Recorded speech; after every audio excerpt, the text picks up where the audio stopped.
Hello, ladies and gentlemen. Welcome back to the final group of the round of 24. This is a crazy group of death that we've got today. Mini going up against three Zerg players. We're for sure going to eliminate one of these guys today, but they're all absolutely sick gamers. So it's very hard for us to tell exactly who's going to go out. Yeah, this is going to be a very interesting group. This has been one of the groups that we've considered a group of death. I kind of feel like maybe Mini and Effort are my two favorites for this group in terms of my predictions getting out of it. But honestly, anything could happen. Like, we could see some absolute craziness. You can't count Calm or Queen out of it. I think, yeah, this group could pretty much go anyway. It's a tough one to call. Yeah, for sure. Queen, always a factor, and Calm might be able to, turn things around on one of these guys, maybe get a win in ZVZ. It's a chaotic matchup. It's one of the hardest ones to have a strong win rate in, but I think I agree with you. Effort is just such a good ZVZ player. He is crazy, crazy strong in that matchup. He's one of those guys that I look to beat some of these ASL champion level players like Effort, or excuse me, like Soma and Soul Key. He's like that big threat.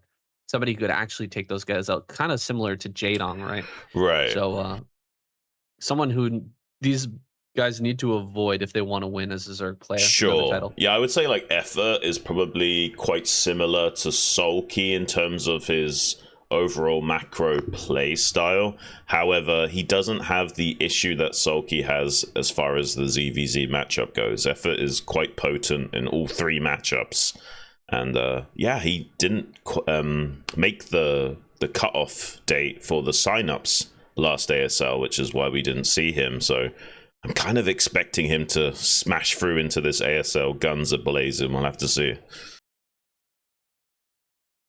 Yeah, it should be a really fun watch, especially for two Zerg players watching a bunch of ZVZ and a little bit of ZVP on the side. We'll see how Mini performs if he can get through. First, we're just going to have all ZVZ games remaining. If he ends up getting beaten by one of these guys, though, more ZVP the better, man. Sure. I really enjoyed this matchup, and I want to see Mini take on some of these Zerg players on these new maps too. He's such an interesting character to watch. Yeah, he plays PvZ just a bit differently than everybody else. He's not scared to create his own build orders and timings. Like, you might see him make an earlier second gateway, get a really fast Citadel with an early +1 and kind of throw you off with a weird Zealot leg enhancement timing. He's just an optimizer in every sense of the word. So watching him play PvZ is a real treat. He does slack a little bit in his macro in the mid game compared to some of the other Protoss players, but you can't deny like how strong his early game aggression is, his understanding of like how to apply a lot of pressure to Zerg players, and yeah, just his micro in general in the early game can be really devastating. Yeah, basically nobody does it better than him in the early game. I mean, Bisu is strong with his Corsair Zealot timings, but Mini so often gets in there with an early DT or two, a few Zealots breaking open the Zerg players and finding those unknown timings that Zergs are just not used to. And yeah, I agree. There's a couple of different types of Protoss players that play PvZ. There's players that are really strong with that Dragoon timing around 11 minutes pushing out. Yeah. With a really big ball and, just crushing the Zerg player as they're switching into Defiler, getting into Hive and that sort of thing. And then there's players who are just really technical, good at pulling apart the Zerg early and getting them into such a big advantage that they can basically break them open with any sort of push later on. Yeah, and Mini is definitely the latter of those two. I do expect we might, if we do somehow get one of these maps not vetoed, like Odyssey or Colorless Fate, I'm really curious to see what builds Mini has got cooked up on those maps, because like I said, he is a bit of an innovator himself. He's not one of these guys that needs to copy other people's build orders. He's got his own optimizations. And a lot of other players actually struggle with that element of the game. I would say someone like Snow is a perfect candidate to talk about, where he's really strong in his unit control and his decision making, but he just isn't good at building placement and early game and mid game optimizations. Mini is the polar opposite of that. He's so good at where he places his buildings, what time he gets his buildings, and just overall min-maxing to set himself up for as strong as possible with a mid game. Yeah, he's also very good at early game control. I like to in PvT, I feel like he's the special forces of Protoss, where he's always got those first couple few early game units. You know, Zealot, Dragoon, Probe is more dangerous than basically any other Protoss player, right? It's like those 3 units put together seem to do so much work for him, and the same thing is true in PvZ. His early Zealots tend to get more damage than most other Protoss players can, and he's just very good at throwing a wrench into the Zerg gameplay and the Zerg early game, which is such a huge asset for a Protoss player to have that ability. Yeah, and just so you know, like, Mini's already kind of proven himself in the qualifier stage. He beat Effort and Soulkey 2-0 in the day 2 open qualifier, which is insane to think about, right? Like, 2 of the best Zergs on the planet, he's getting 2-0 against just to qualify for the ASL. We could be seeing absolute fireworks here in this group. Yeah, he should be coming in with a lot of confidence after those results in the qualifier, taking out Effort already. Here's a chance for Effort to get some revenge, though. Maybe he can meet him in the winner's match and get out first. That would be some catharsis for Effort, for sure.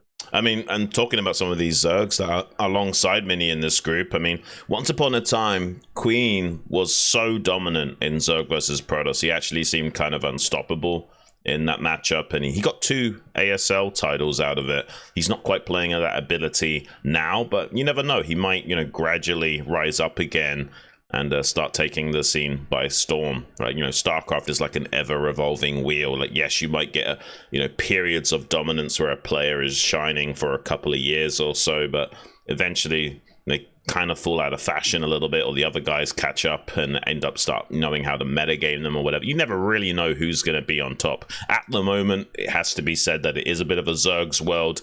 All the top Zerg players are just playing so damn good right now, and you know, if you look at like the Protoss side of things, there's not really a huge amount of Protoss players that you can rely on to get good results.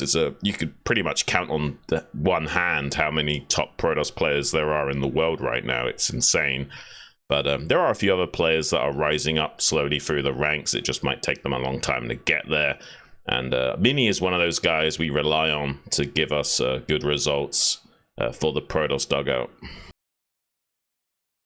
Yeah, it's generally the same top 4, and then the fifth highest Protoss player tends to fluctuate. Maybe it's this season going to be, you know, Shuttle. In the future, it might be Paralyzed, maybe Motive. One of these other guys who just doesn't have quite as consistent results as those top 4. But I mean, those top 4, they always seem to make it in. They always seem to do pretty well. Sure. At least a couple of them manage to. So, you know, maybe this season it's going to be Mini, Snow. You know, maybe next season Bisu going to be trying to come up and you know, having a better performance. Just this time, not really getting through. Not having the performance that he really should have, and that's kind of typical of Bisu. He seems to, you know, have his off days and occasionally, you know, throws games for different reasons, like forgetting Storm or whatever. Right.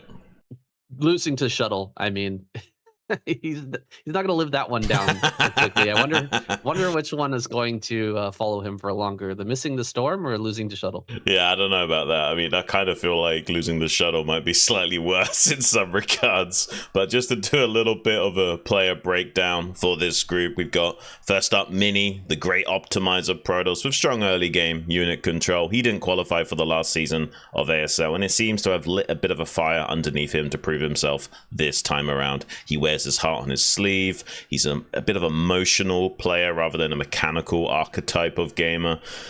Mini, like I said previously, he beat Effort and Sulky 2-0 in his Day 2 Open qualifier, so we can expect some interesting games from him. Next up, he'll be facing off against Calm first. That's a thinking man Zerg, very cerebral and often helping out other pros design builds to use at the highest of levels, though not necessarily having the best execution himself. Calm beat Saxry and Shuttle 2-1 in his Day 1 main qualifier group. Looking forward to see if he's got some spicy build orders cooked up for us today. Next up, we've got Queen. The previous 2-time ASL champion enjoyed a short period of dominance, seemingly unbeatable in ZVP, but has fallen a bit from grace since those times. He's still a strong contender, just hasn't quite been performing to his all-time career peak performance. He beat DeWalt, Absolute, and Sark 2-0 in his Day 1 main qualifier group. Maybe today is the start of a big comeback for him. And finally, last but not least, Effort, the Alien Zerg, is maybe a favorite in this group alongside Mini. He's such a mechanically gifted and fast macro Zerg, one of the only pro gamers in history to force Flash at his peak to switch styles and build orders with his handling of them. Effort beat Zanhun, Ride Sky, and Allen 2-0 in his Day 2 main qualifier group. Would be great to see him advance to the round of 16, especially considering he missed that sign-up last time in the ASL. Yeah, it'd be a shame if Mini didn't get through this group. I think it's a possibility. Queen and Effort are both very, very good, and Calm is exceptionally tricky. But I think we're going to see Mini really put the pressure onto Calm early and force the responses out of him that he wants to see. You know, not going to just play passively and allow Calm to surprise him with anything.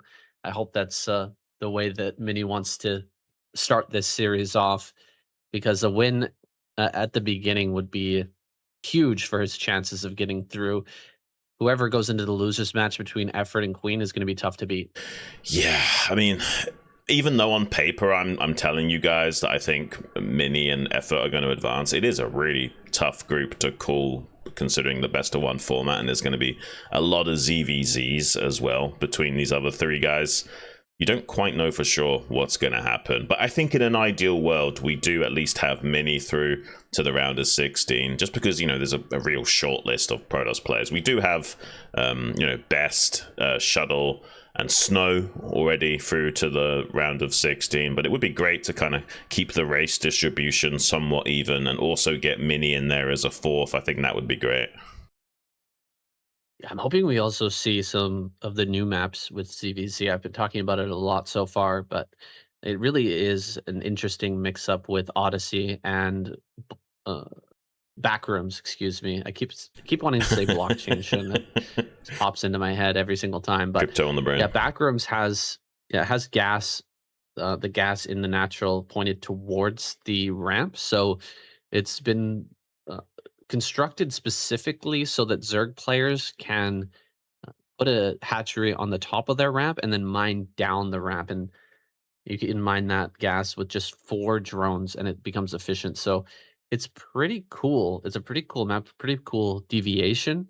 I think we'll definitely see one player utilize that strategy, maybe even both players going for that, in if we do end up seeing back rooms. But Odyssey is even crazier. Yeah. The stacked mineral patches completely changed the matchup.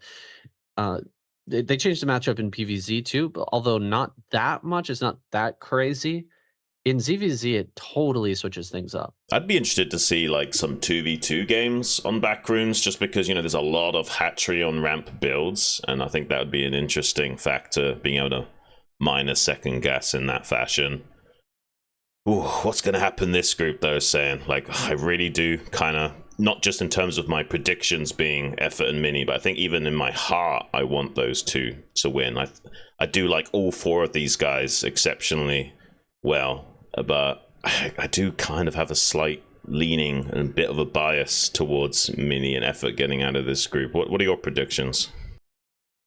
Yeah, I'm a big fan of Effort as well. I think Effort and Mini should get out, though. Queen, again, always a factor. He might be able to take out effort in that first game, and that could change the maths. Of course, Calm doing something crazy against me. I don't think it's gonna work.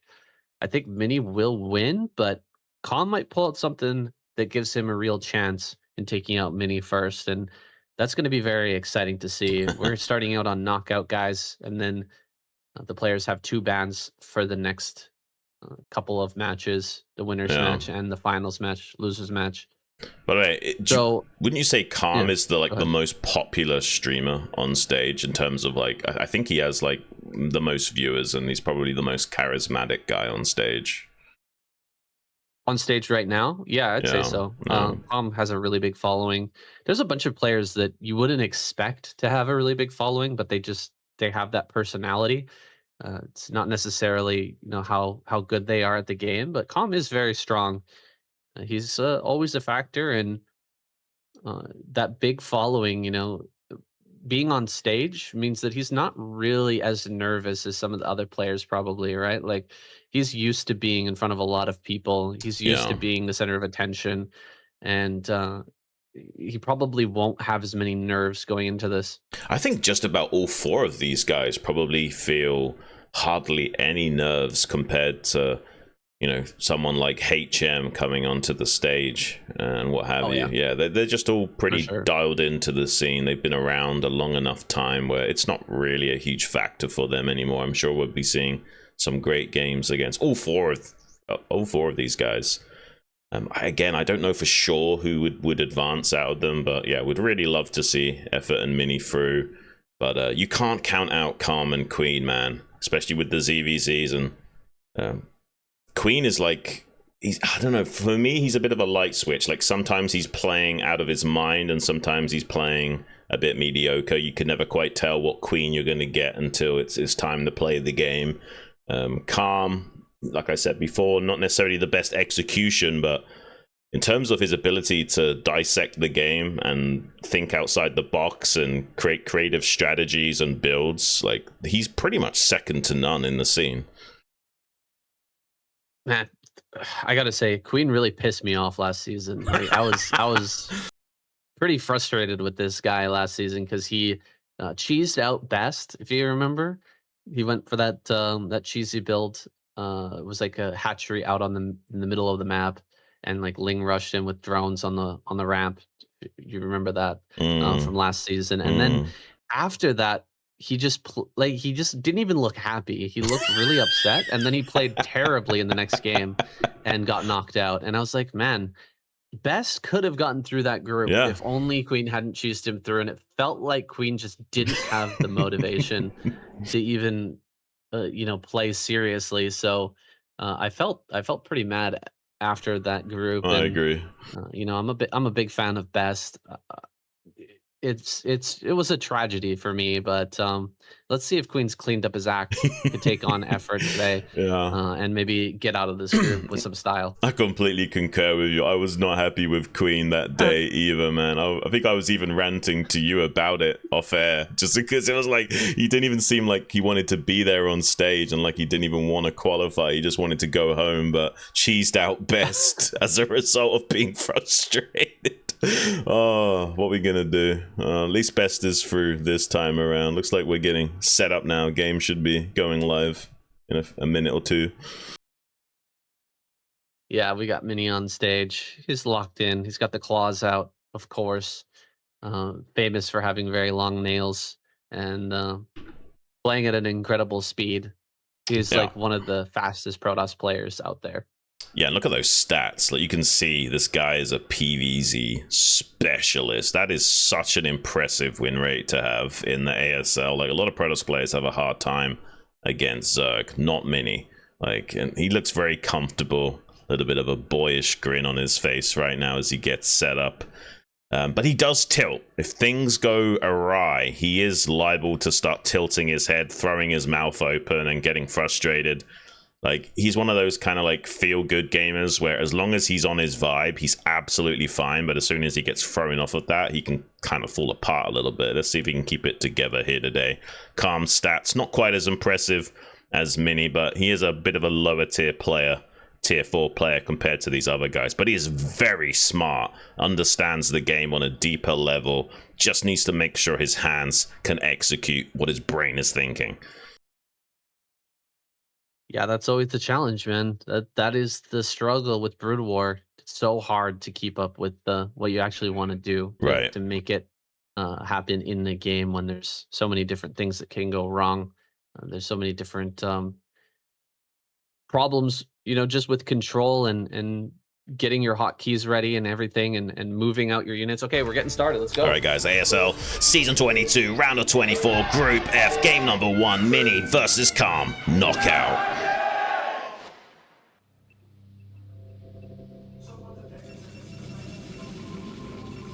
All right, bottom right, we have a Mini, and down here in the bottom left, we have Calm. Getting some first-person views of these guys. They look both very relaxed and in the zone. But before we start with this first game, guys, I just want to remind you that we're not being paid through Soup or through StarCastTV for these casts. Neither Xun or I get anything aside from what you guys send us through Patreon at Saiyan Xun Patreon.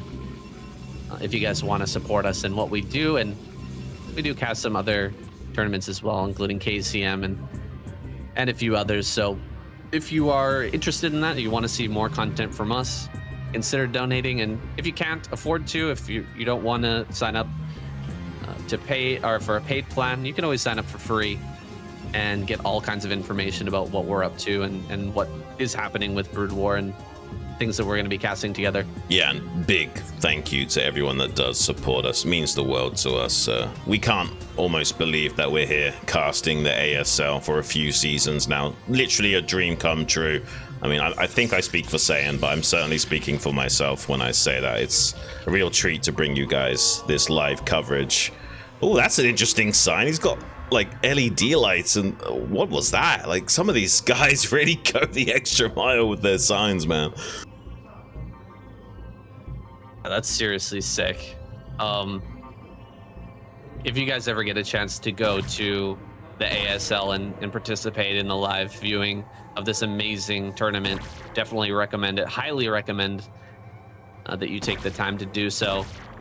We got Mini running behind the mineral patches here. Ooh, nice. Great block, preventing any sort of a pylon from coming down.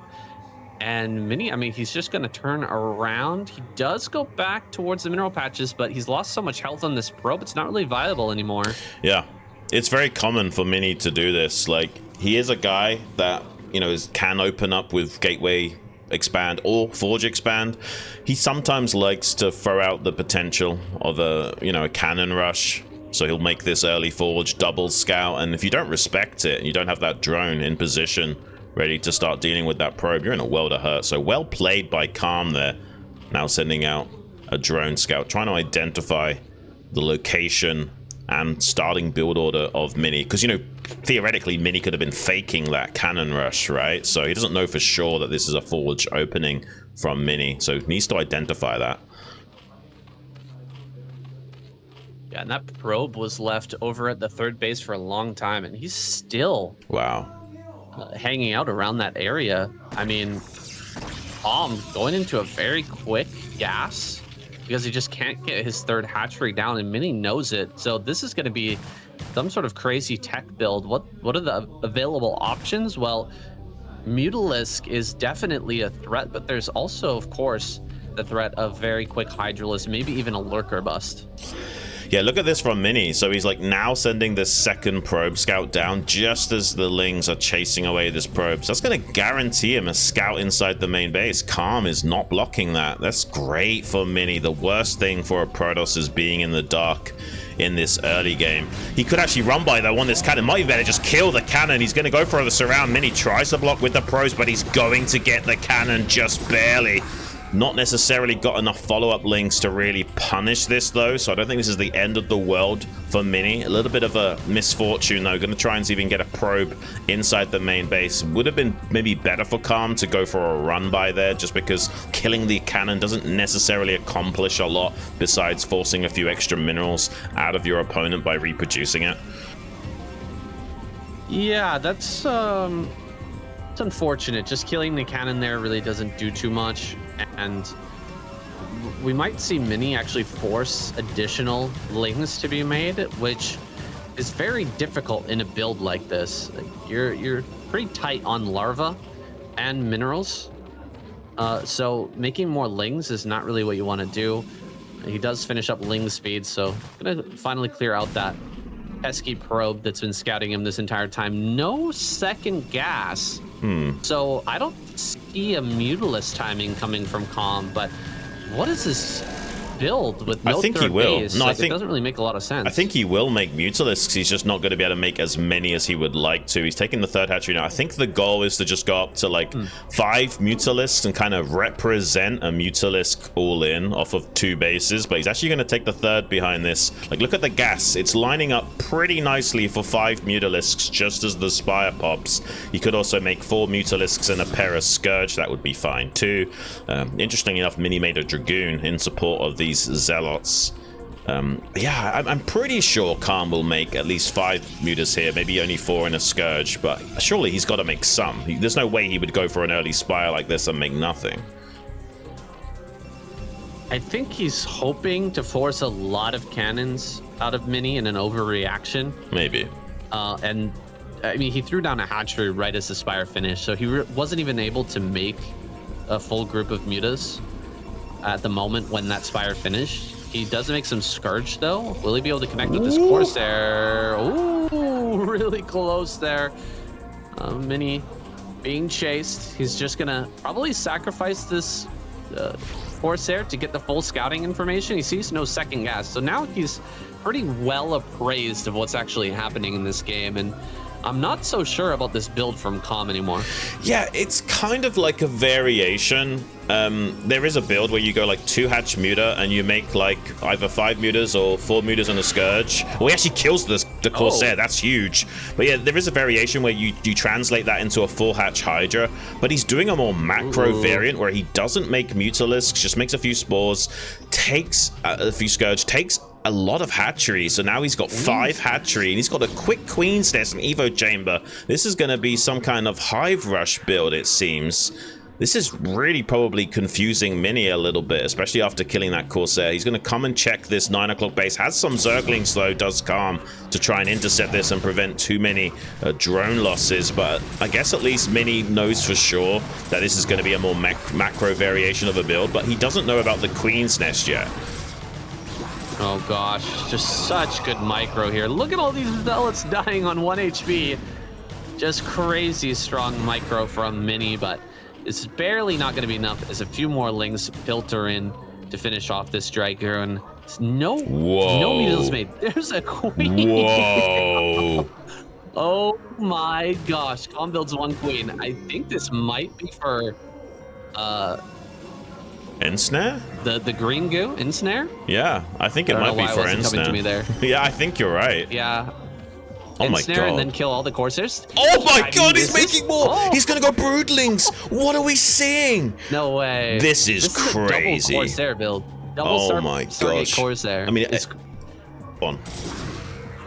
It's crazy. It is crazy. If he does have Ensnare, he could ensnare these Corsairs and then just wipe them out with Scourge easily. But if he doesn't have it, I think these Queens could end up just getting run down and killed. I think, and that could be a massive loss for Queen. I think he's going to start off with Ensnare for the Calm. I think he's going to start off with Ensnare for the Corsairs and maybe even translate that into some Broodlings for some high templars. But he is losing some Overlords over at this 3rd base. Here comes the Ensnare, getting 2 of the Zealots as well as some of the Corsairs. This is wild, man. Can he actually hold on though? The Zealots are a little bit slowed down because of that Ensnare, and the Sunken does finish in time. Here comes the Scourge now out for those connections. They cannot run away. Oh my god, not quite connecting as good as he was possibly able to.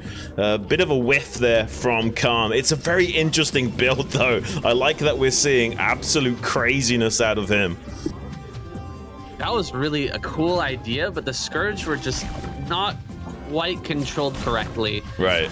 And now the Zealots are going to end up running by this Sunken Colony. Nice block there to get rid of the one Zealot.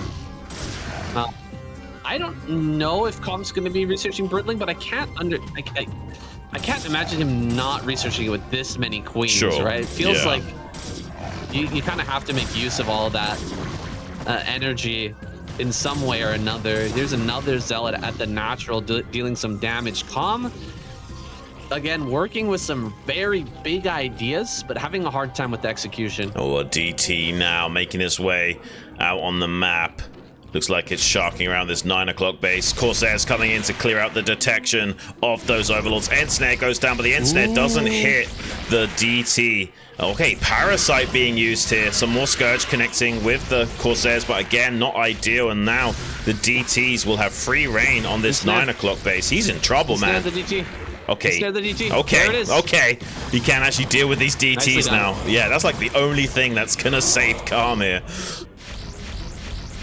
I mean, there's a dual purpose for these queens, man. Able to use that to keep the DTs off his back. Not bad. It's just not enough Scourge. I mean, he's got 800, 900 gas. He just can't make enough Scourge to clear these Corsairs. That's pretty unfortunate. Another end snare goes down, but the Zealot number is just too big. Some Lings are going to come forward to try and help out, but the Sunken Colony will die. And with that falling, I think that the Zealots are just going to deal too much damage. We're already down to 55 supply and a massive supply block as well. Calm is just about out of this game. Yeah, I mean, this is a really nice idea for Calm. I've got big respect for his balls of steel for bringing it out, but it does seem like he's falling behind the curve of this game. Currently, supply blocks, losing a lot of drones and mining time. The Spore's not even good enough to stop his overlords from falling. Another major supply block has been achieved by Mini, and still these Sairs and DTs wreaking havoc on the map. And a Robo coming down for Mini now as well. I don't think there's a good point of transition for Calm. I think he's just kind of dead in the water at this point. Yeah, I mean, everything has fallen apart now. The momentum is gone. Mini just sharking around looking for more overlords, and there's not really any way to stop him. 4 DTs coming in, and only Lings have been made to try and stop this. I don't see how he's going to be able to fight back against Mini at this point. Just going directly after the Spore Colony, he gets it, immediately finishes that off. A lot of Corsairs finally go down, but this is way too late. Now the Corsairs can actually clear out majority of these. These Scourge can clear the majority of the Corsairs, but GG is called. Calm taps out. Brain too big. He falls over after being completely unbalanced. Yeah, this is a typical Calm maneuver, man. He looks so good, and he has such a interesting take on the game, but the actually keeping up with it with his control is just a little bit too much to handle. Yeah, it literally encapsulates what we were saying about him before. Like, he's such a brainy guy, but in terms of actually having the execution to pull off those ideas, not quite there at the highest of levels. Like, I'm sure this guy would style on just about everyone else on the ladder with these ideas and builds and feel good doing it, but when you're in the ASL on stage against the best players in the world, you're not going to be clowning on them that easily. Yeah, and I feel like he can probably pull it off in practice. He's probably played a ton of practice games to prepare this build and test it countless times. But on stage, getting the execution right against Mini in a best of 1, that's tough. And Calm just can't put it together. Mini will go to the winners match. Up next, guys, Queen versus Effort. 5 minutes. We'll be right back.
Okay, guys, match number 2 is coming right up. Calm, giving us something to think about with that first game, man. Oh. Very cool ideas from him. It would be really cool to see him play like a bunch of practice games or just play like a little series and try that build a bunch of times and see how it pans out if he executes properly. Could be a very fun build that maybe a stronger player could pick up and try, like Sulky, maybe Soma, try that build Hmm. out and try to make it work. I'm not sure, but it was definitely an interesting one to watch. Now we're going to be checking out this ZVZ between Queen and Effort. What do you think we're going to see here, Shun? Ooh, I don't know, man. I think it could go either way. My money is going to be on Effort. In terms of like what build orders they're going to use, I really couldn't tell you. Like usually on a 4-player map you don't 9-pull, but sometimes the reason you don't 9-pull is the reason you do 9-pull, because you want to punish like an 11 hatch out of your opponent and what have you. Knowing these two guys, I would imagine Effort is either going to 11 pull or 11 hatch. I don't think he's going to do an early pull build. Queen though, he's a bit of a hard one to pin down. Like I could see Queen doing a 9 pull, an over pull, or an 11 hatch. Like it could really go either way for Queen, but I think Effort is more likely to try and set himself up more for economy rather than aggression. He might, but if you remember, guys, he took out Sulky a couple of seasons ago with a hidden hatchery. Yeah, So he yeah, can get a little sneaky for sure. and play, for Ling all in or something like that. Um, we'll see if that's on Effort's in mind today, or if he just wants to go with 12 pool. I feel like that has been one of the most prevalent builds lately in ZVZ. 12 pool has really come and hit its stride. So uh, likely we'll see at least one of these players open with the kind of mid-range 12 pool build. Yeah, I think it's extremely likely. I don't necessarily think we'll see something insane like a proxy hatch that we have in previous seasons. Pretty impressive record there from Queen across the board, more than 55% win rate. Really hard to achieve that. This guy has been such a monster in the scene, especially in the past. Hasn't quite been playing at the highest caliber of play this last year or so, but you never know with Queen. Suddenly he might just be on the come up again and be putting out great games. He's one of those players that I find really hard to pin down. It depends on the individual day that he's playing. But yeah, look at Effort's record here. Even more impressive despite less games being played. 65% against Zerg in the mirror matchup. That's crazy. And then 68% against Terran and 56 against Proto. I mean, that is just wild, having an overall win rate of more than 61%. This guy is an absolute monster. Yeah, that's approaching Flash levels of win percentage. It's crazy that he hasn't won an ASL yet, but I feel like his power level is growing. He's really getting into his groove, and I expect we'll eventually see an Effort ASL title. Yeah, let's get into it, guys. The ASL Season 22, Round of 24, Group F, match number 2, Queen versus Effort, knockout.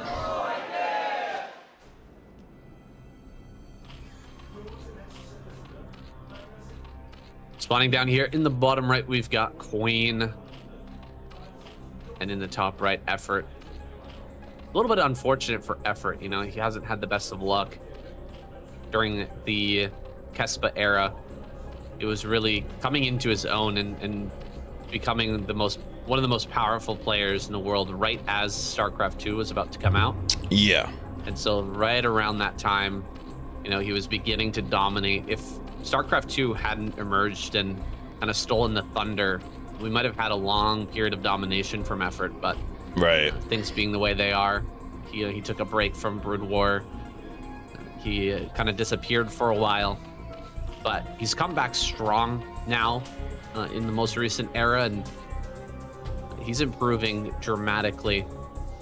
And his win rate definitely reflects that.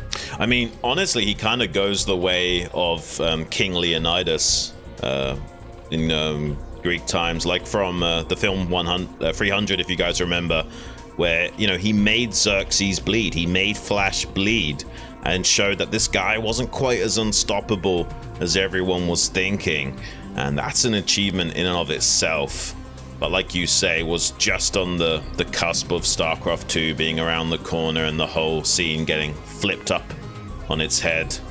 Okay, so it is going to be that 12 hatchery here from Effort. I did anticipate him going for a more economically centric opening. Queen, a bit more reserved, a bit more mid-range on the other side of the field. Yeah, this is like an overpool from Queen. So, you know, he's going to have a fast link speed, but not as fast as like a 9 pool. So this should be pretty holdable for Effort. He should definitely be able to stop this, and then we're going to probably see Queen take his own natural. And the problem with that is that Queen's never going to have as much larva in the early game as Effort. So he'll have to build a sunken colony. He'll have less lings, less drones. Overall, this is a bad position for Queen, assuming he doesn't really get much damage with this first group of lings. Yeah, he starts that lair instantly, and, you know, in theory, he doesn't have to take the natural. He could just make a second hatchery in the main base, and you can do things where you're representing like a 5-6 muta timing off of those 2 hatcheries on that earlier gas, and the other guy goes spores, and then you can suddenly flood lings with your own 2 hatchery production, and spores don't shoot down. So that might be a way of Queen dealing with Effort here. Lings hitting the hatchery and some running into the main. Queen pulling off drones to deal with the lings in the natural, but what's he going to do about these drones in the main? One does go down. That's already big compensation for Queen, and these other drones that were cycled down to the natural are also under threat. Currently putting on some DPS to that hatchery, whittling it down gradually, and all of this time Effort is not mining gas, don't forget. So that's going to make the Mutalisk timing that more complicated to deal with for Effort later. He's going to need spores, but he's going to get his minerals drained, forced to make lings, forced to move his drones around and replenish them. Not the best of engagement there. Good from Effort, shutting out the aggression from Queen of those Zerglings, trying to cycle that focus back into the main, and now back into the natural. Ooh, okay. Another drone falls. Queen doing a good job of keeping Effort spread thin, but eventually link speed finishes, and once link speed is done, there's for sure a lot more lings for Effort on the field. He might have missed a Overlord, actually. Yeah, with all this chaos. Okay, he does get the Overlord out. He's all right.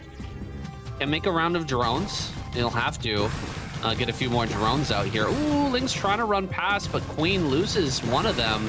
Only one Ling heading across the map. That's not going to be too much of a threat. Effort trying to bust up this ramp, opening up some supply for himself. Sunken Colony is about to be done here in the main base, and it looks like things will stabilize. Drones popping for Effort, and we are going to see a spore game out of him. So this could be a very interesting match now.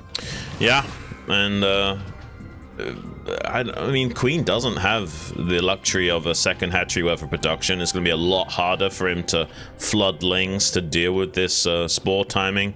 Ideally, he would like to just stabilize with his Mutalisks and maybe take a natural expansion instead as a way of trying to catch up here.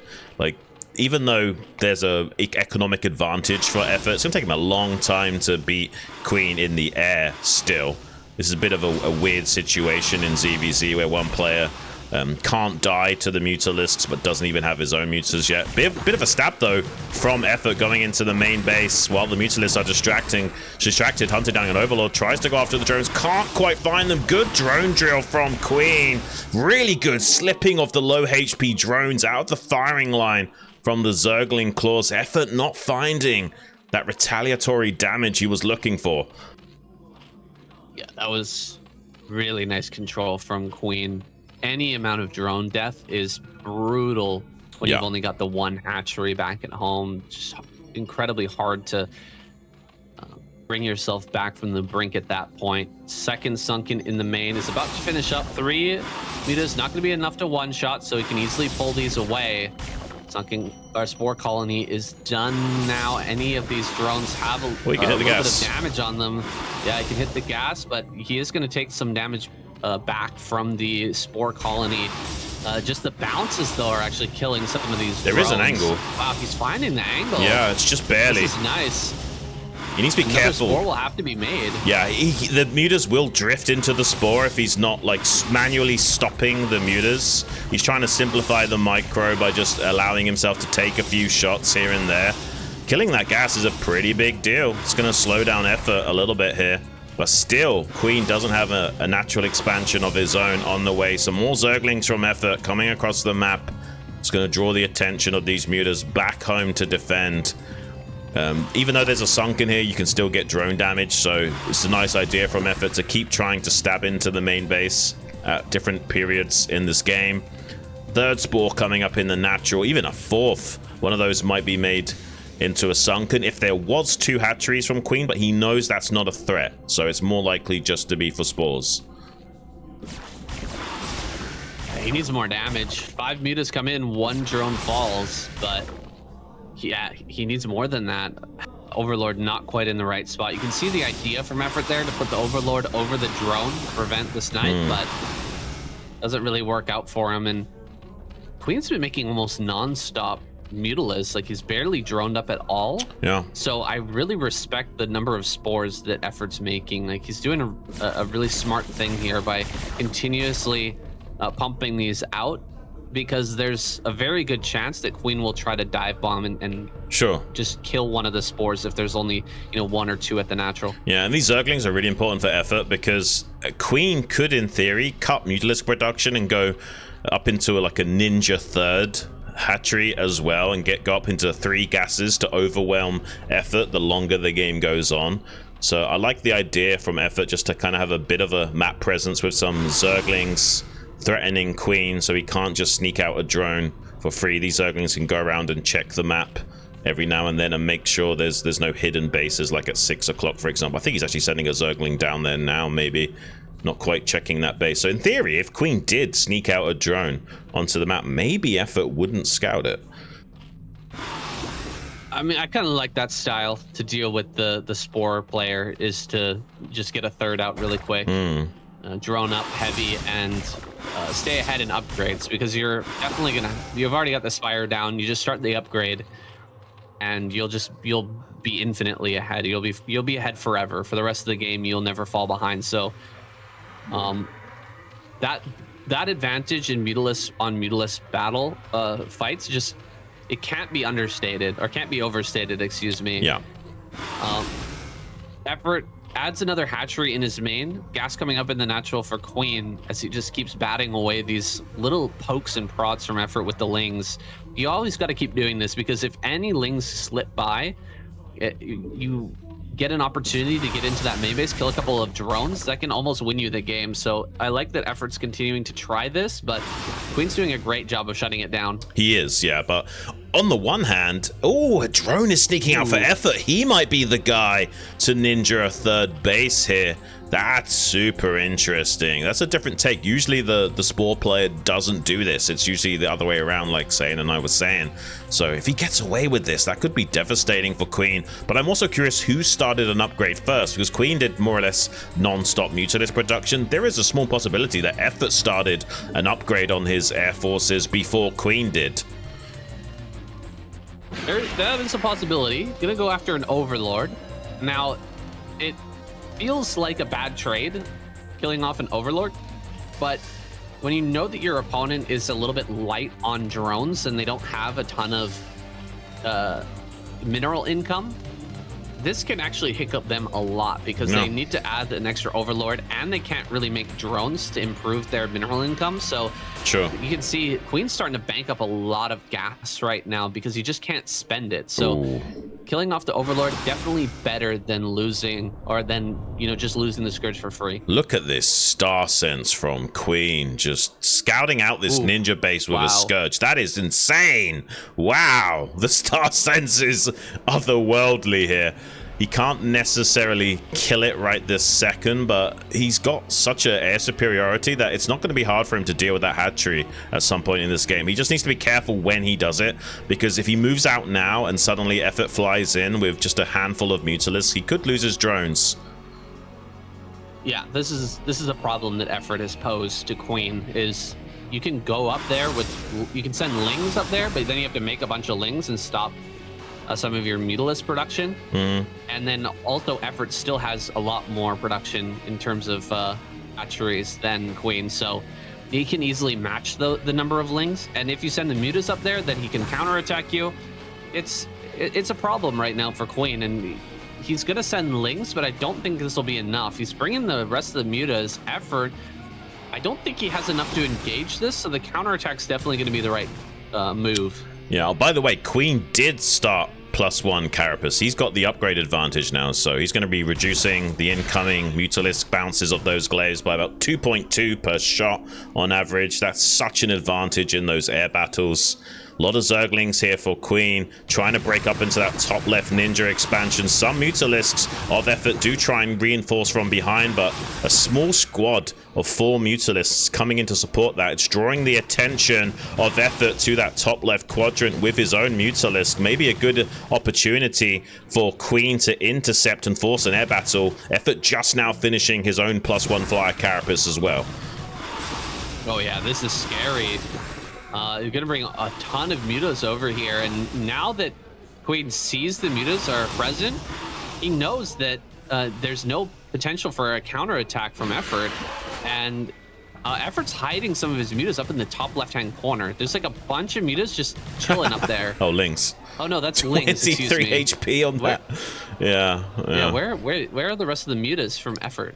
I guess they ran back, and now they're threatening a counterattack here in the natural of Queen. And there's a little bit of a window where there's not a lot of Mutas here for Queen. Maybe Effort can start to get an air advantage, but there's so many Mutalisks showing up and so many Scourge Lings going on top of the Sunken in the natural. I guess they'll kill that at least, but it's not going to really amount to much. But technically, Effort has this hatchery still. Oh, actually, it got sniped. What sniped it? It was like 23 HP. I think he sent 1 Muta. Yeah, he sent 1 Muta. That's crazy. So the hatchery went down. He rebuilds the hatchery. Effort still pretty far behind in terms of Mutalisk number.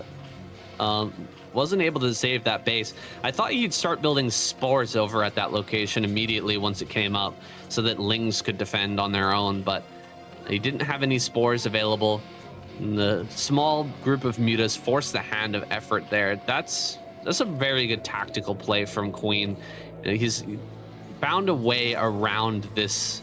He's found an answer to the question posed by Effort earlier in this game. Yeah, okay. Queen sharking around the natural location there of Effort. Gonna take out an Overlord. That does supply block Effort, but there's a lot of Mutalisks for Effort. Going for the counterattack himself. Kills an Overlord, then pulls back. Interesting. He actually does avoid the path of Queen's Mutas in response, and has the safety of his spores to retreat to. Hatchery now finishing up again in that top left. If Effort can somehow get some gas mining out of that geyser and Queen doesn't punish it, we could see Effort eventually eclipse Queen, but right now Queen definitely has the advantage in the air. +2 flyer Carapace has finished for him. He's gonna die for it, just going on top of the spores in the main base. Big Scourge connections as well, but he is forced to retreat out of the range of those spores, trying to be quite tactical about the engagement. He knows he can't necessarily kill all of the Mutas and the spores at the same time, but he is forcing a little bit of a fight here out of Effort. Was there an upgrade advantage? Yeah, he just finished +2, so that's why he's diving in here, going for the kill right now. Some Scourge come up from behind, gets a couple of kills. All right, that's some good damage. Top left is being routed, though. Too many Lings make their way over here, and Effort only popping drones. Oh my gosh, that's a real problem. I really needed some Lings to pop out there to save that base and get some spores online at that location so that he can defend it properly with Lings. If he ever wants to win this game, he needs a little bit of extra juice. Some gas from this base over in top left would be exactly what he needs to win this game. Ooh, flies in, snipes a Muta, dips out without losing a Mutalisk himself. Effort, though, does save that base in the top left. Queen losing another Mutalisk Such a weird ZVZ we're having. There is an upgrade and Mutalisk count advantage for Queen. All effort seeing if he can get on top of those Mutas by surprise with some Scourge. Not able to do so. More Lings now moving out to support that base in the top left, just as Queen is sending his own Zerglings to attack. This is such a wild, dynamic ZVZ. Yeah, it looks like Queen wins that fight, but the high ground advantage, it's going to be something. The little choke point here is not going to be easy to break up. And in fact, will hold on to that position. He's building a spore over there, or a sunken over there rather than a spore. Group of mutas heading to top left. That's actually going to dismantle this move from Effort. He's going to lose these drones for sure. And I don't know if Effort has the numbers to attack directly into Queen, even though he's got a bunch of mutas on the other side of the map. Unless he can engage the mutas inside the top left before the additional mutas show up. But Queen's being smart. He's pulling back those mutas to the south just before the hatchery goes down and the other mutas show up as well. So we can conjoin those two forces. Effort now also has +2 flyer carapace himself, leveling out the upgrades once again. And the hatchery still alive in the top left, still starting to get extra juice into his own macro, and Queen's had enough of it. He's just gonna throw down his own third base to compensate and also still maybe get a kill on that hatchery. The hatchery, it's gonna go down. That's unfortunate. Effort got a few bits of gas out of that, but just not quite enough, I feel. Here comes the engagement. This could be the final fight. Lots of Scourge coming in for Effort. I don't see any for Queen. Who's got more Mutalisks here? It kind of looks like Queen might have the advantage. 2-1 upgrades. More Scourge come in, trying to even the odds. Yeah, one more extra upgrade finished up there right before this engage, and GG has to be called. Queen wins this match and will go forward first to the winners. Wow, that was a pretty spicy ZVZ. Unfortunately for Effort, was unable to recover despite getting a hatchery first out. Really nicely dealt with by Queen. You don't usually see players deal with the sporing Zerg in quite that fashion. And also you don't see them try and take a ninja expansion in response to you. That was really different. The kind of the roles were reversed a little bit. Usually you'll see Queen take the ninja third in his game state. A little bit of a different take on the game here, and Queen deals with it so nicely. That does mean that we will be having Queen through to that winners match to face off against Mini, and Effort will be in that losers match to face off against Calm. All right, guys, we're going to a quick commercial break. Mini versus Queen is coming right up. Don't go anywhere. 7 minutes, excuse me, 7 minutes. We'll be right back.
Okay, guys, we are back for the winners match. Queen versus Mini. Could be a banger. Queen doing a little bit of an upset. I wouldn't call this a total upset, beating out effort, but Sure. effort's ZVZ win rate pretty fantastic. Like, I feel like anyone would have him as the favorite to win that one, but it was a banger of a match, a great Yeah. ZVZ. We'll see if Queen can make it out first, or are we just gonna have a knife fight in a phone booth with the rest of these monkeys for the remainder of this F? It was just Group great F? star sense from Queen to scout the ninja so far, so there's no time for like effort to set up spores or sunks there or anything like that. Just a soul read from Queen, stay on top of things. Looks like we're getting right into it though, guys. The ASL Season 22 Round of 24 Group F winners match between Queen and Mini on Colorless Fate.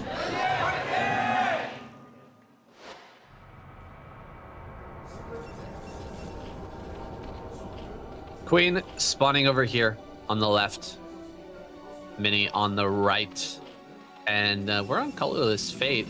Yeah, boy. I guess one of the first matches in ASL so far on Colorless Fate, right? We've had other match. Yeah, we did. We had oh my gosh, the Terran versus Terran with piano on it as well. Right. That's right. That for that match for TVT, it's not too crazy. The changes are not too big, but I wanted to talk about the eggs because we've been on a bit of a path of discovery with this map. You can see these eggs here at the natural. There used to be 2 lines of eggs, but this map was updated to switch it to just 1 line of eggs. And there's a small gap there. That gap is really unique in Brood War from what we've seen so far. It's a very small, or I guess a very short gap. 20 pixels. Which means 20 pixels high, which means none of the workers can make their way through that gap. But things like Lings and even Zealots can make it through, which is kind of crazy. It's one of the only positions where Zealots can slide through, but Hydralisks cannot. Right. Just based on their height. And that is unique, right? So it's yeah, very unique. Because of the Sim City of Zergs, usually like you can make gaps where Zealots can't fit through, but Hydras can, because Zealots are wider than Hydras. But because Hydras are a little bit taller, they actually can't fit through this egg gap, which really makes the ZVP matchup seriously different. You know, things like Hydra busts are just not quite as strong on this map as a result. Yeah, and I mean, I just want to mention this just because it's so weird that gap with the below the eggs here on the screen right now, you can't fit ghosts through that gap. Just crazy. That's like the only map feature that we've ever seen where ghosts can't fit through, but you know, Zealots and other things can. So that's just a wildly different setup that we've gotten. I'm really impressed by the map makers, you know, with their creativity recently. Yeah, ghosts are skinnier than Zerglings, but a lot taller. So yeah, very unique. I guess this game is over. Maybe. Wait, hold on. You can block with probes. Yeah, there might be a chance. It's a very slim chance. It's going to depend on the control of both players. Yeah, I was really excited to see how this game was going to go, but this is unfortunately maybe going to be the end. Yeah, maybe. Kill 2 Lings, but I mean, he's going for the Zealots on the way. Well, this is just a little bit sad for me, Xun. I really wish he would have had a longer game here, but it feels like Mini just might be dead. He's going to pull the probe, try to fight right as the Zealot pops out. The Zealot comes out. He's going to go after the pylon. He gets the pylon just barely with 1 Ling still remaining. That Ling actually going to slip by, it looks like, into the main base. He can block with the Zealot at the gap there, but he's not in position. Oh, boy. Oof. Yeah, it looks like 2 more Lings will get in here, and this is just going to get more and more out of control, it seems. Yeah, more probes going down. Meanwhile, Queen getting 3 hatcheries online behind this. The one Zergling in the main base, barely regenerating enough HP before the probe could take it out. Took it down to 1 HP now. 3 Lings inside that main base of Minion, 2 in the natural. This is not ideal, but he does remake the pylon. Can continue producing additional Zealots. Technically, Mini's not dead here, but he's far from optimized, to say the least. Yeah, he is thrown way off his original game plan. Getting punished for the Nexus first. Queen getting 3 more probes all of a sudden. That is brutal. I think that Mini won't tap out, but he is for sure frustrated at this point. Yeah. He's going to be tilting pretty hard after allowing this many probes to go down in the early game. I'm impressed that he hasn't tilted already. Like, he does seem still quite locked into the game. Maybe he's been working on his emotions a little bit, but right now he's still kind of locked in, trying to recover this position. Both players playing at a blazing more than 400 APM, trying to make this work.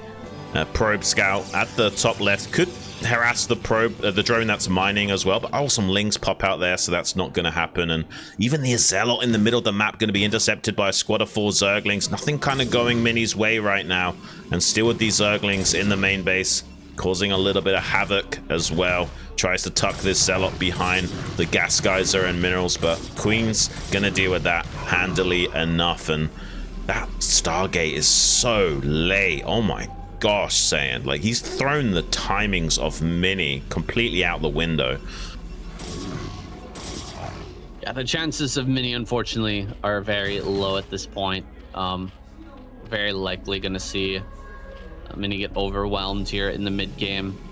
Even just losing a few more probes now is gonna probably end things for Mini. Oh, he catches the Lings behind the mineral patches. That's something.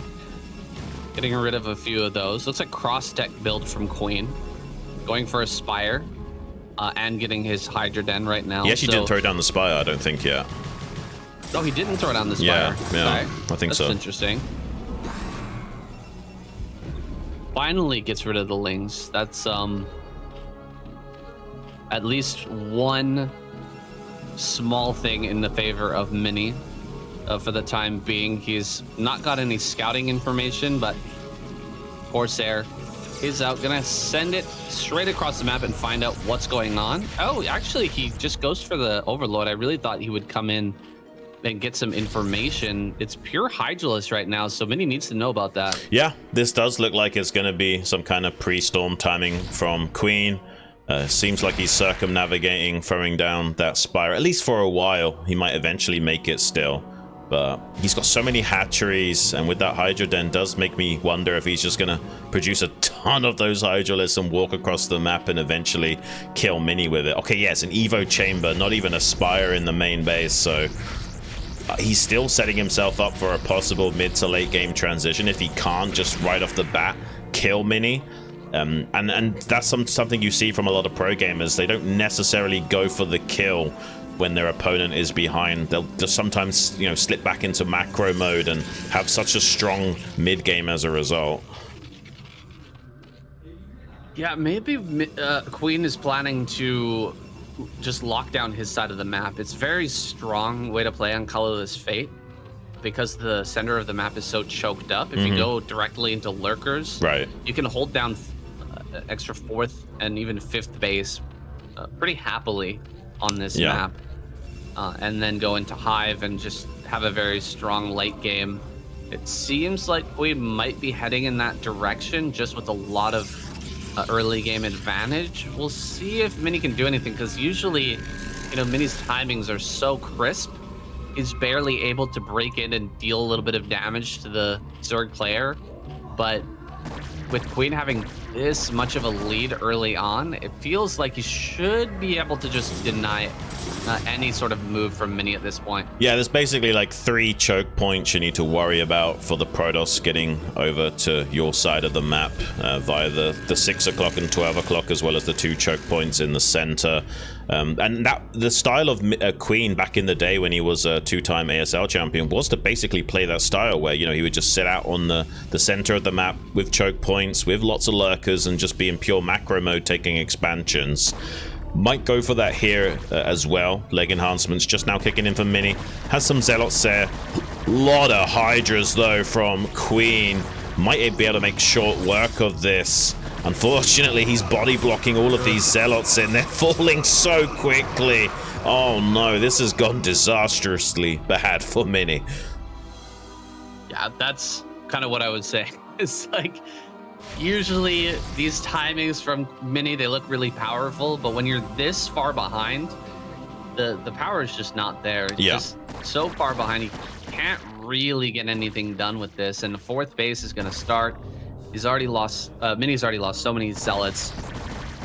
He just doesn't have much power with his follow-up attack, so he's going to try to slip by with a DT. If he actually gets in, that could be a comeback mechanic, but I think Queen just saw this, so it's unlikely that a lot of damage will get done. Oh, that is a really nice block with the Evolution Chamber. Super sick with the eggs as well. So the DT slips by into the main finally. Oh, gotta kill this Overlord. 6 HP. Overlord. Oh no, Mini. Are you kidding me? It had 6 HP. No. I mean, the DT would eventually die anyway, but at least if you kill the Overlord, it can maybe just like beeline for the drones and stop some mining, kill a couple of them. It wouldn't have been great, but it would have been something. Now Queen getting a 4th base online. So many macro hatcheries. He's in late game macro mode. He could just stay on Battle Zerg as well, and basically the strategy then would be to choke up everything on the map and then also to hit the 3rd base of Mini when he finally takes that. By the way, I don't know why we've suddenly got a black screen. Yeah, something happened there. Just give it a refresh.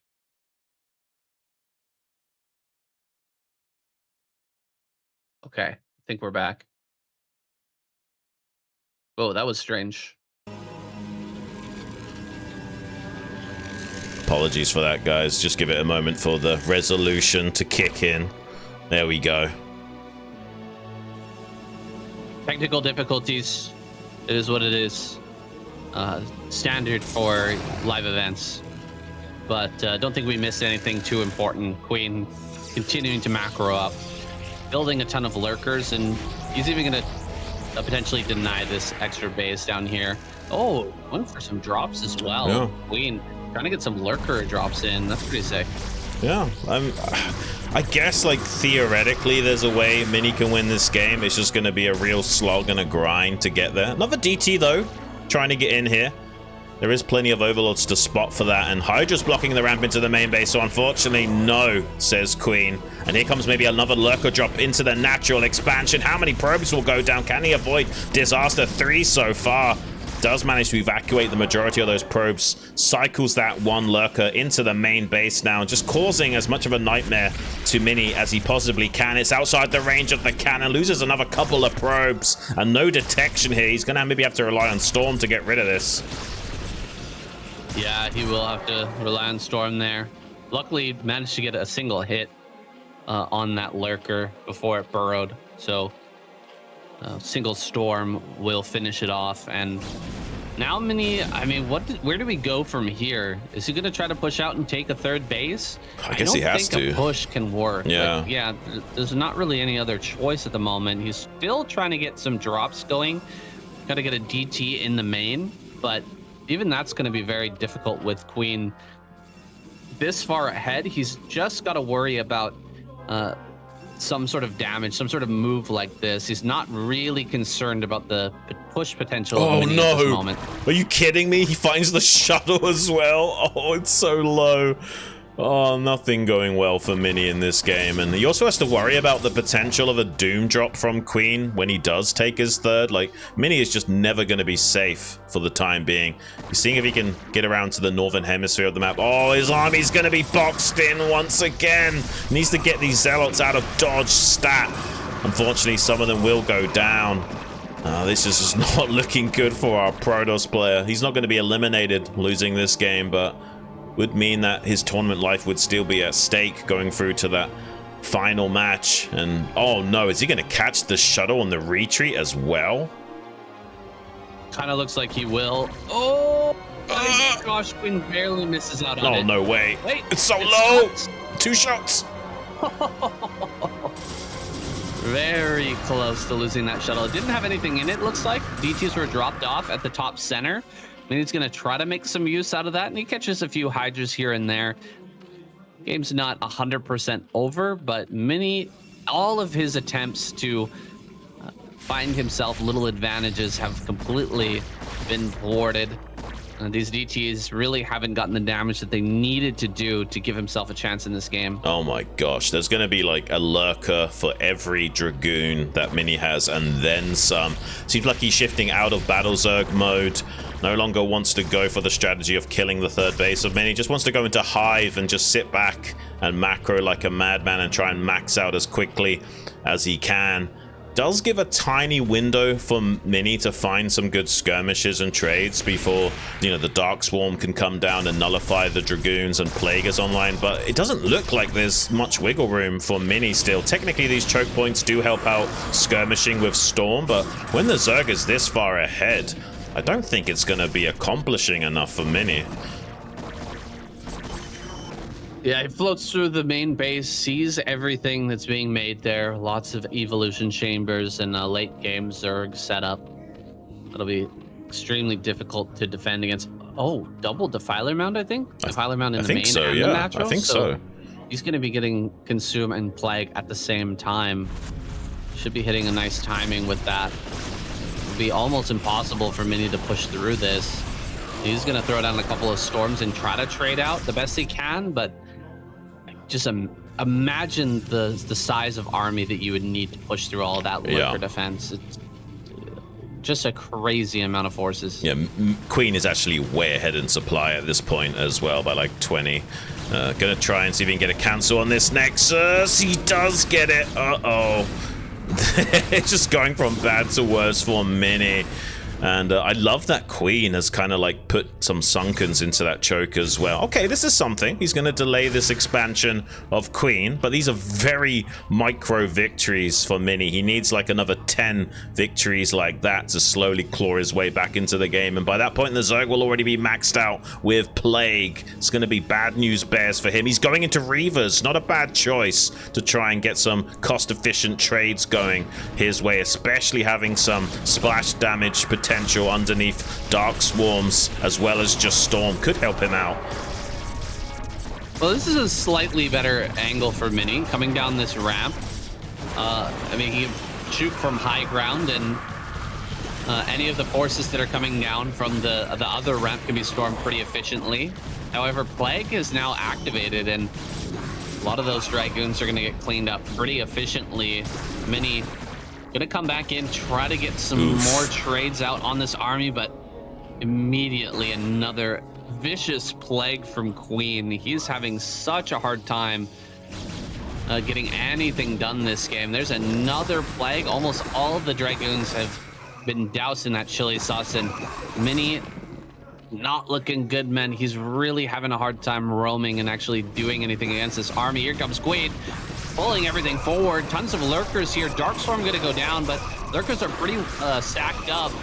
Spreads things out just in the nick of time as some more High Templar reinforcements come forward. Mini desperate to try and slow this down because he knows what's coming. Queen is pushing. Yeah, this push has also driven a wedge between the army of Mini and separated it. Mini desperately trying to get those Dragoons back home to this newly acquired 4th base so we can once again fight as one in this choke point. He's got triple shuttles, maybe with some Reavers as well. A very tiny glimmer of hope for Mini, but I don't think it's going to be nearly enough to stop this macro engine of Queen as he... Oh no, another brilliant Plague as well. Oh, this is just not looking good for Protoss. Queen's also now got that 12 o'clock starting to be saturated by some drones as well. Another push forward from Queen. He can afford to be a little bit cost inefficient with these trades and just you know, keep remaxing as he trades off a few of the more precious units of Mini over time. Mini gonna send triple shuttle, I think, into the main base, try to cause such a massive distraction to Queen that he can hold this push, but I don't see the shuttles moving out here just yet. Maybe Mini a little bit too distracted. with this attack that's going on. Dragoons can't really fight under the Dark Swarm. They're going to have to be pushed back, and this base is nearly going to go down. It looks like actually Queen has made enough progress now to end this base out towards the center. Then you're going to have to pull the probes, and it's just about lights out. Yeah, I don't think there's any way he can recover this position anymore. He is moving out with a full shuttle squadron, maybe towards the main base of Queen. But even if he does kill that entire base and all that tech there, I still don't think that would be enough to equalize the game. So even some Hydras ready to pounce on those shuttles. Takes one of them down. Here comes the unload now. Lots of Sonic Storm, some Zealots and a Dragoon, but not even a shuttle. Yeah, maybe. We haven't seen any Reavers pop out, so I'm assuming it was. GG is called, and Mini throwing off his headset. There's the emotions that he's been bottling up all game long. I like that he was locked in during the actual game itself, though. If you're going to have an emotional outburst, wait till the game is over. So I like that improvement from Mini to try and keep a calm head during that match. He's not quite eliminated from the group yet, but it will mean he goes down to the final match. Queen advances first to the round of 16. Queen playing very safe there, right? He could have tried to do something a little bit crazier to end that game. He could have, gone for more drops, maybe, try to pull apart the Protoss player with some tempo and aggression. But he knew that with the amount of damage he'd done early, there was no way that Mini could stop his macro play. So just going into that longer game, dragging it out into Hive play, definitely the right choice for Queen. And Mini, with all of his little gambles, his little pokes and prods, wasn't able to even out the odds. GG, solid game from Queen, and he will advance first. I have to say, Queen played phenomenally well today. Like, at the moment, he's performed so far superior to everyone else in the group. Like, you can't deny it. And that's kind of what I was saying before. You never know, like, what Queen is going to show up on the day. Sometimes he's, a little bit mediocre. Still a very good player, just not quite, shining. And today, he really did show up big, looking like he was on close to the peak of his possible power level. And that gives me hopes that he's going to have a very strong tournament run here in the ASL. Still a long way to go for him, but this could be the start of a big comeback, making a statement in the scene.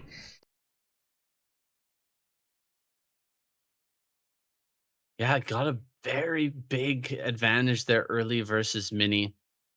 But can't take anything away from him for that win. He played that out beautifully, and stopping all of Mini's attacks, not easy to do. Even when Mini's behind, DTs slipping by can completely change the game. But I was very impressed with the block at the natural, just preventing those DTs from getting in. That's not easy to do, and it looked like he had the perfect setup. Played Colorless Fate extremely well. That map has actually been altered because of that strategy, what we just saw, guys, by the way. The strategy from Zerg, locking down their side of the map and just filling up the area with lurkers. That's been nerfed by the fact that they changed the gas numbers in the corner bases and the center bases. Right. From 5,000 to 3,500, because that strategy is just a little bit broken on that map. It's a very, very strong strategy that Queen showed today. Yeah, still very impressed by him, especially with that performance against Effort. Like, just all the little finesse things, like the way he was pulling his drones individually away from the Zerglings and keeping them alive on low HP. Like, just everything was on the mark here today from Queen, and that's a sign that a player is really dialed in, not just from hitting their build orders and their timings well and executing their overall strategy well, but those little idiosyncrasies of like just the individual unit control and being able to task switch so fast between what you need to do in any moment. Like the sign of a pro gamer compared to just like a good StarCraft player that's a bit more average in comparison is their ability to quickly dissect the information on the screen into actions. Like players like you and me saying, we take a few extra 100 milliseconds to look at the screen and know what to do, right? Whereas these pro gamers are like seeing that information and like immediately responding without anywhere quite the same latency. And Queen displayed that today in this group phenomenally well. Yeah, that CVZ, I mean, the question posed by Effort was a really tough one to answer. Putting up that hatchery in top left gave put Queen in a bit of a pickle, but he did a great job, like sending 4 metas just to go and deal with that and keeping the bulk of his metalist in the center of the map, responding to the moves from Effort where he was heading with those metas. Like it's really tough when you don't have or spore colonies back at home to deal with a counterattack, and you've got to slow down an extra hatchery. Otherwise, you're going to let the other Zerg player get ahead, the Spore player get ahead. So Hmm.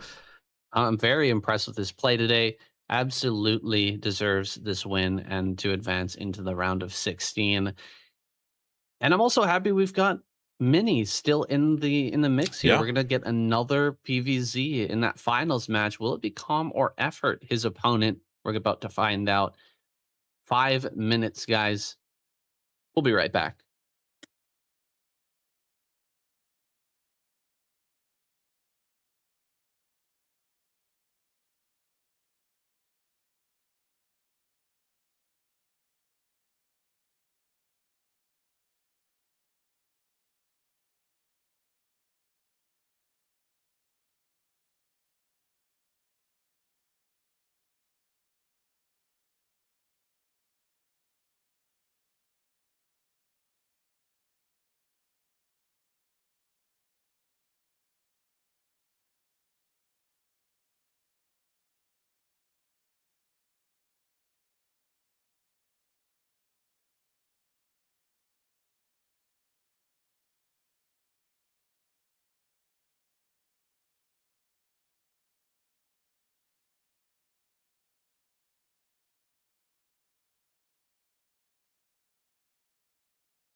All right, guys, we're here with the losers match. Calm versus Effort.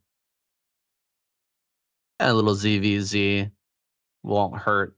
We got a PVZ in the finals match for sure.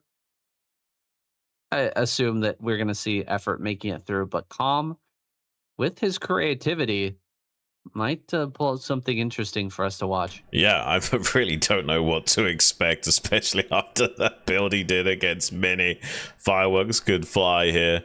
We could even see a crazy upset where Calm somehow advances second and knocks out both Effort and Mini. That would be the world gone crazy, but anything is possible here in the round of 24 ASL. The best of one format is just so devastating for these guys to contend with. If it was going to best of three, a lot of these results would be a lot different.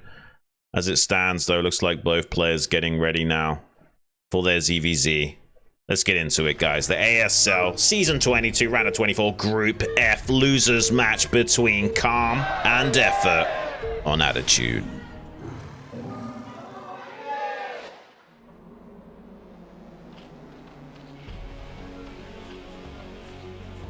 Here we go. Calm spawning in top right, Effort in the top left. Let's see if Effort's willing to make another hatchery first. Going for another 12 hatchery on Attitude. I don't think it's a bad choice for a player map like this, but I don't know if he's comfortable playing another 4 game if Calm wants to open with the Overbull. Imagine if Calm just goes 9 pull, and because he scouts him with the Overlord, he just kills him with the 9 pull speed. I mean, that's possible too. Yeah, players have gotten a lot better at holding that, but it's still not easy. You got to pull drones, so you have to buy time, and if you lose a few too many drones, the game just ends. So, I doubt we'll see that 9 pull speed. Not very popular right now. Right. Because it does get kind of destroyed by a lot of more common builds. Ooh, Calm going for a gas opener. So we saw this earlier from Larva opening gas in ZVZ, and unfortunately in that game he went a little bit too greedy with it and ended up just dying to a Ling all in. That's a very common way to lose. Yeah. When you're playing this style, but we'll see if Calm has something special for us if he plays this one out a little bit better. Effort going for what looks like a 9 pull. Yeah, it doesn't have a second Overlord out, so 9 pull with a gas. Is this going to be 9 pull speed, or is it going to be 9 pull layer? Yeah, I mean, 9 pull layer is pretty meta on 4-player maps, so we could see that out from him. Really fast Spire timing as a result. Let's see what that first 100 gas is going to be allocated towards. Technically, this is build order advantage Calm, because he still has that early pull, and will have a massive gas advantage to get both speed and lair, and could just defend with a sunken in his main base if the need arises. And he has the first scout. This Overlord is going to see these Lings come down the ramp, so that's a really big deal for Calm. Yeah, everything coming up Calm so far. He's got the later pull. He's got the better build. We'll have extra gas and a faster layer. So it just not really anything going right for Effort so far, but there's a lot of play left over in this game, and he's going to get up this ramp before Lings pop out. So that's actually quite a big deal. No block on the ramp means it's going to be a lot harder for Calm to deal with this. Yeah, there's the 6 Lings here for Calm, popping out in the nick of time. There are an additional pair of Lings going to be arriving for Effort. Just a few moments here. But also Calm should have his own pair popping out because of the defender's advantage. So unless Effort can do an amazing Ling engage and get an advantage that way, it looks like he has to tuck tail and run for the time being down to the bottom of this ramp and set up a bit of a contain there. And now Calm is just in the lead, unfortunately. Yeah, I thought we were going to see Effort run around in the main a little bit more and like try to break off groups of Lings. As the speed finishes, you can sometimes get a little advantage by outrunning your opponent, getting into the mineral line and getting a couple kills. Oh, wow. Drones to come down here and deal with this containment. No great target fire there for Effort, and the pull is really strong from Calm. So he actually gets out of dodge right on time. Effort still takes a good trade. as the Lings try to fight their way down this ramp, but Calm does what he needed to do, breaks that ramp open, and now Effort is in a bit of a pickle. Like, he has to keep making Lings, otherwise he could get Ling broken back at home. I mean, he did do a good trade there as Calm was in pursuit. A good turnaround by Effort as more Lings joined up, killed a couple of Lings of Calm. And also Calm throwing down a sunken colony to stabilize back at home. But is it going to be done in time? Effort is inside the main base as the sunken starts to morph. There might be a window to get a few drone kills here for free. Could also just go for the Spire, and indeed he does start to target that down. The sunken should finish up in time to save this, especially with the drones coming off the line. So I don't think anything too crazy is going to happen, and Calm at least does stabilize, and not enough damage on that Spire to snipe it easily after the fact. It seems like Calm will be just fine. A little bit of a dangerous moment there as Effort gets into the main, but hasn't lost a single drone so far. He's got to go for another snipe here with this many Lings having been produced, but another great pull. One drone falls. Calm unable to get that drone pulled in time. Will lose one. Can he get a second? No. Only the one kill. And Calm just has way more gas to make Mutalist now.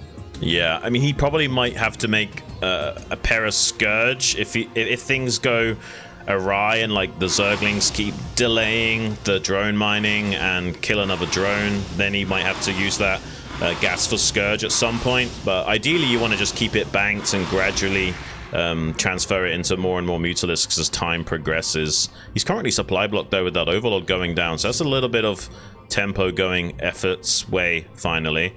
They're pretty much equal on muta count, but I think there's a 5th muta advantage for Calm during this supply block. Maybe he could press that. Calm, I mean, he probably wants to wait until he spends that 400 gas. Oh, he's got an extra muta. Yeah, he does. In this group. There comes Effort's 5th muta, though, from the rally point. Calm, I think he just needs to buy a little time to actually spend this gas. Yeah. Once the gas has been spent, then maybe we could see an engage from him. Meanwhile, Effort taking his natural. Yeah, I like this choice from Effort. Like, Calm outscales him slightly if he just maintains the game state here. You can still win on micro, but it's unlikely. So I think just taking the natural hatchery is a good way of playing the long game. But it does mean there's going to be more minerals available to Calm to push his advantage at some point. He could, in theory, also start an early upgrade and go for a timing with that, or he could just keep it banked for more mutas and maybe a pair of Scourge here and there as well. Yeah, it seems like he's going to go for the tempo play and instead pump out a few rounds of Scourge to maybe hit a critical timing where Effort's not quite able to keep up with the air trade. Yeah, I think this makes sense. He even built a building to pump out a one extra pair of Scourge, and he's just gonna go for it as soon as possible. I believe Effort is planning to just send 3 drones to the natural and mine gas there while keeping a very low count of drones mining in the main. Yeah, there we go. Sending the 3 drones down, like 3 or 4 drones in the main mining minerals. It means that he can't really make mutas, but he can keep making Scourge and keep fighting. Yeah. And so this starts to become an Effort favored game the longer this gas mines. Calm has to kind of pull the trigger here shortly, otherwise he's gonna get outclassed. He's also supply blocked again, self-induced this time around, so I'm not sure if he can break. Like, there's actually a 1 meter advantage here from Effort, and Effort has extra Scourge to bolster that. So the Scourge are pretty much level, but there's more mutas for Effort. There is a reinforcing muta about to show up for Calm. He's going to try and get a punish on this gas, but it might force a very big trade in the air if he's not careful. Okay, pretty good micro though, taking out a couple of Scourge just as more Scourge arrive for himself. So now he technically has a slight advantage in the air with the Scourge. Same muta counts on both sides, but defender's advantage for Effort will stabilize things. Ooh, gets the first shot off. Effort does. Scourge coming forward, trying to get a few hits. He goes after a drone. Finally going to start targeting down Mutalist, though. Uh-oh. Effort's done taking it. this fight with defender's advantage. Calm is going to lose. Dude, Effort is taking over this game. And the GG will be called. Calm taps out. Effort will go on to face Mini in the finals match. Yeah, that was, you know, technically a build order advantage opening there for Calm, but effort's just too good. And I think the better player won, despite Calm getting the better end of the rock, paper, scissors at the start of the game. I'm kind of happy with that result. As much as I love Calm and love his interesting strategies and styles, he's just not up to the same caliber as these other guys in terms of his unit control and execution. And really curious to see what happens between Effort and Mini. That could be a seriously explosive PvZ. Yeah, unfortunate. Calm getting taken out here. Like to see more from him, of course, but definitely Effort outplaying. Like you said, coming back from a build order loss. Uh, doesn't really make it's not really as much of a difference as it used to be. It used to be that if you have a build order loss in ZVZ, it was almost impossible to overcome. But these days, so much more playable. Effort showing exactly how it's done. Guys, we're going to a 7-minute break. We'll be watching Mini versus Effort. Be right back.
Boys, it's time for the final match of the night. Group F is about to be decided here and now.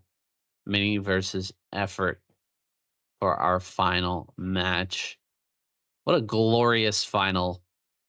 But I thought this was going to be our winners match, honestly. True, same. And the fact that we have to lose one of these two players is a little bit sad. Yeah, I've been saying that in the chat. Like, it's a happy/sad result for me, no matter who wins. I don't want to lose either of these guys. Technically, it's better for the tournament if Mini goes through, but you could make the argument that having more Zergs means that there's more chances for players like Soma and SoulKey to be taken out in a ZVZ series for then later a theo or Protoss to get through and win the whole thing. But let's get into it, guys. The final match of the group, ASL Season 22, Round of 24, Group F, Mini versus Effort, Octagon.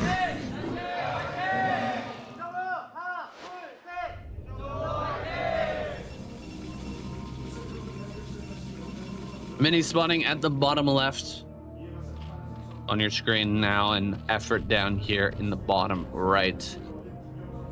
Getting Octagon a lot for these final matches. Seems like players are straying away, keeping away from those newer maps, sticking with Octagon. It does have a pretty good track record and tends to be a reasonably fair map, especially with the changes.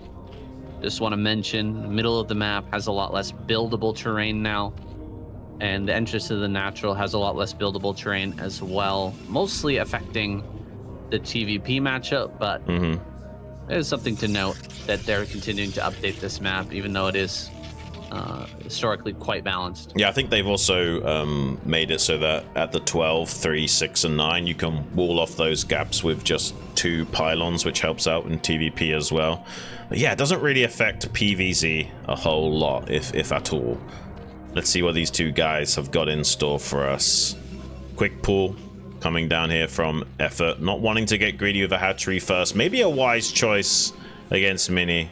He is a guy that loves to cannon rush, so going for a safe overpull does seem like the wise option, even though you can theoretically defend against the cannon rush with a hatchery first. But let's see what we're going to have from Mini.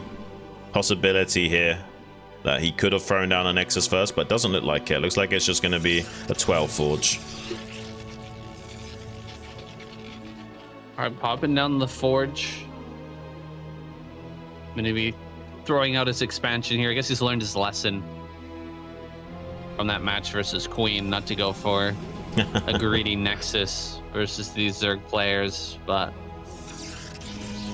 we'll be getting out this Nexus now, and actually no scout. Look at this. He's waiting for the for the cannon before even sending out the probes. So this is different. Really optimizing the early game build without that early game scout. Yeah, no, it's definitely a different take on PvC. And actually, because of the quick drone scout, you can put damage onto this cannon with a drone. I'll do this if I find the Protoss early on. No point not throwing down some DPS onto this cannon, shaving off some of the shields so that you can either represent the Ling attack by making 6 Lings. You don't necessarily have to pull the trigger on that. Like, you could just make the Protoss feel a bit unsafe. But the probe scout of Mini, despite being delayed, quickly identifies the spawn location of Effort and sees there's only 4 Lings here, so he's not too scared. Yeah, he knows he's going to be safe back at home, at least for the time being. Gas already done for Effort, and he managed to block Mini out of his main, which means that Mini doesn't really know about this speedy gas coming up from Effort. I think we're going to see a very fast layer from him, and maybe some Mutalisk popping up. Maybe he just wants to try and catch the first Corsair. Oh, Hydra Den. Okay. I mean, the base at the center right makes it very difficult to Hydralisk bust. It's such a long rally to the front. Yeah, but if he scouts it, he might think that there's less chance of a Hydra bust. Sometimes it can be a good way of obfuscating that you want to do that strategy. And if you, like, say, scout the hatchery and it's at, like, 6 o'clock or something, you're, like, pretty damn sure it's going to be a Hydra bust in that case scenario. At the moment, though, Mini doesn't even have confirmation scout on where this third hatchery is. he might have to circle around and go and check for it now rather than trying to get into the main, since Effort is on top of his Zergling control. And pretty usual timing on the Stargate, everything looking pretty nominal for Mini going forward. Really wants to get that probe into the main base, but Effort is having none of it for the time being. Yeah, I mean, keeping on top of this probe, the sign of a strong Zerg player, making sure that that doesn't slip by.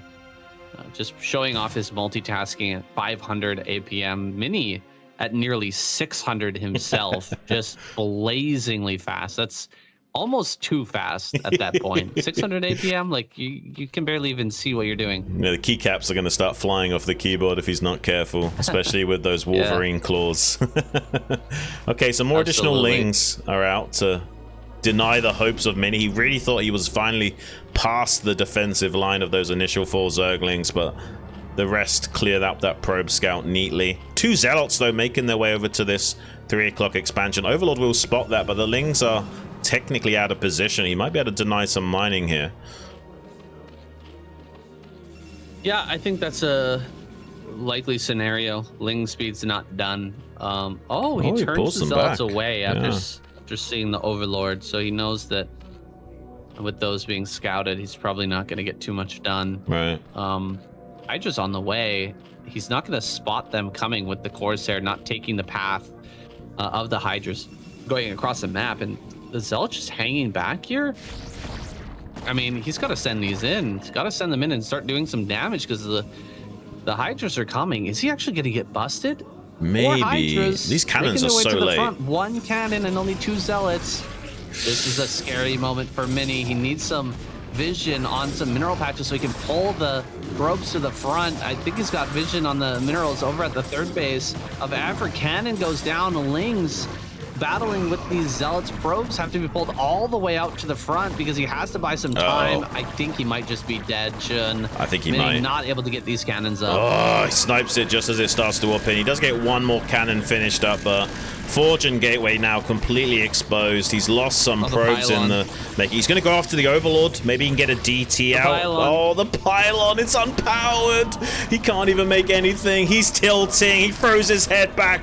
The headphones come off. GG is called, and Effort goes through to the round of 16. Mini looks so deflated.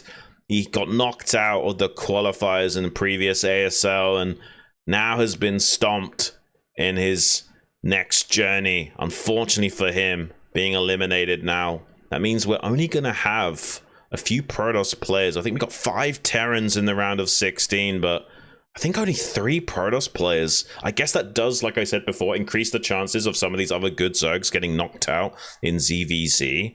But yeah, not looking super good for the Protoss squad going forward now into the round of 16. Yeah, that is very unfortunate.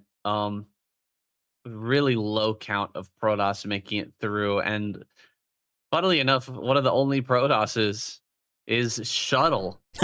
So Shuttle proving to be a real wild card, right? Like, who thought he was going to make it through when Bisu and Mini can't advance? That's crazy. Yeah, I don't know what to make of that. Oh, that's wild. Can you? It's probably not going to happen. But imagine if somehow Shuttle wins this ASL. Like, that's going to be throwing the scene completely on its head. Shuttle would just never let that go. He would be just constantly talking trash to everyone. I mean, he's still going to talk trash no matter whether or not he wins or loses. I think even just the fact that he got through to the round of 16 and not Bisu in his group, that's going to be enough ammunition for him already. Yeah, I mean, Shuttle is an absolute character. I'd love to hang out with that guy. And by the way, guys, after this group in ASL, Xun and I are going to be meeting up in Poland for the BSL. Oh, yeah. That's going to be on the 28th. So just 2 days away. I'm going to be making a video out of that live event that we're going to. And you guys can catch it on Zero's channel as well. Come watch the BSL LAN event live. it'll be a lot of fun, and I'm really looking forward to meeting Xun for the first time after working together for what, 3 years 3 years now? or so, yeah. Been a while. Hanging out every single week for the KCM and doing a bunch of ASL together, along with other events, and we've never even met face to face, guys. So very excited to uh, go to that event and meet up with Xun. And thank you to everybody who uh, supported us and helped Xun to afford the plane ticket and help him to pay for everything. So big shout out to those guys who Yeah.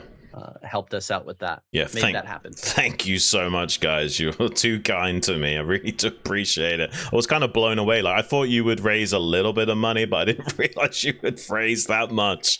Absolutely blown away by your guys' love and support for what we do.